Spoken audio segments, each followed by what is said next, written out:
হাজিরিনে মাজলিস মনে রাখো, আমরা যদি কোরআনকে জিজ্ঞাসা করি, কোরআন আল্লাহ পাক রব্বুল আলামিন আমাদেরকে যত নিয়ামত দিয়েছেন, আল্লাহ আমাদেরকে যত অনুগ্রহ দান করেছেন, যত রহমত আর বরকত আমাদেরকে নসিব করেছেন, সব থেকে বড় নিয়ামত, সব থেকে বড় রহমত আল্লাহ তাআলা আমাদের কি দিয়েছেন?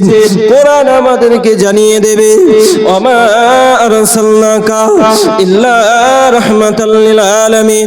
হে পৃথিবীবাসীরা মনে রাখো, আমি কোরআন তোমাদেরকে জানিয়ে দিলাম, মহান আল্লাহ তোমাদেরকে যত নিয়ামত দান করেছেন, যত রহমত তোমাদেরকে দান করেছেন, যত বারাকাত তোমাদেরকে দান করেছেন, সব থেকে বড় নিয়ামত আল্লাহ তাআলা তোমাদের কাছে নবী মুহাম্মদুর রাসূলুল্লাহ সাল্লাল্লাহু আলাইহি ওয়াসাল্লামকে পাঠিয়েছেন।